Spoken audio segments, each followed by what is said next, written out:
చీలికల్లాగా cut చేసిన ఒక ఉల్లిపాయ ముక్కలు, సన్నగా కట్ చేసిన ఒక రెమ్మ కరివేపాకు తురుము అండ్ అలాగే కొంచెము కొత్తిమీర తురుము, రుచికి సరిపడా ఉప్పు, పావు టీ స్పూన్ ధనియాల పొడి, పించ్ ఆఫ్ పసుపు, అలాగే మనం తినే స్పైసీనెస్కి సరిపడా కావాలంటే పచ్చిమిర్చి వేసుకోవచ్చు. నేను ఇక్కడ పిల్లలు తింటూ ఉంటే వాళ్ళకి నోటికి తాకితే కారం అవుతుందనేసి కొంచెము రెడ్ చిల్లీ పౌడర్ అయితే వేసాను, ఒక పావు టీ స్పూన్ అంతా.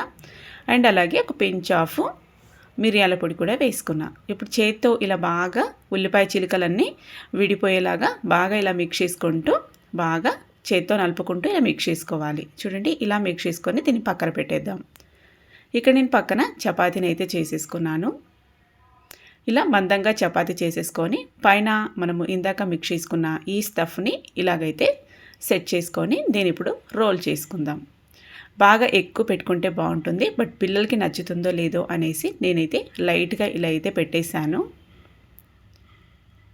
దీన్ని ఇప్పుడు ఇలా రివర్స్న ఇలా కట్ చేసుకొని దీనైతే ఇలా ఫోల్డ్ చేసుకోవాలి. ఇలా ఫోల్డ్ చేసుకోవాలి. చూడండి, ఇలా బాగా కట్ చేసుకోవాలి. బాగా ఎక్కువ పెట్టుకోండి, ఇంకా బాగుంటుంది పెద్దోళ్ళు అయితే కనుక. అండ్ పిల్లలు కూడా, పెద్ద పిల్లలైతే కూడా చేసి ఇవ్వచ్చు ఇలా బాగా ఎక్కువ పెట్టేసి స్టఫ్. బట్ మరీ చిన్నపిల్లలకి ఎక్కువ స్పైసీగా ఉంటే నచ్చదు కాబట్టి ఇలాగైతే చేస్తున్నా నేను.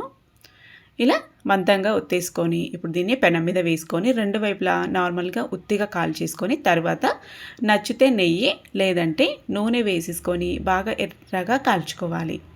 మనం మీడియం ఫ్లేమ్లోనే మంచిగా కాల్చుకుంటే చాలా టేస్టీగా అయితే వస్తుంది. కొంచెం నిదానంగా పేషెన్స్గా బాగా కాల్చుకోవాలి. చూడండి, ఇలా రెండు వైపులా నూనె కొంచెం కొంచెంగా వేసుకుంటూ బాగా కాల్చుకున్నామంటే బాగా టేస్టీగా ఉంటుంది.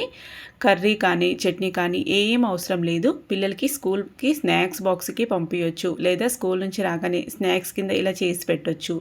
ఎప్పుడైనా ఈవినింగ్ స్నాక్స్ కింద కూడా చేసి పెట్టవచ్చు. బ్రేక్ఫాస్ట్కి ఎప్పుడైనా చేయొచ్చు. టేస్ట్ అయితే సూపర్ ఉంటుంది అండ్ పిల్లలు కూడా చాలా ఇష్టంగా తింటారు. నచ్చితే ట్రై చేయండి. నెక్స్ట్ మళ్ళొక వీడియోతో కలుద్దాం. బాయ్.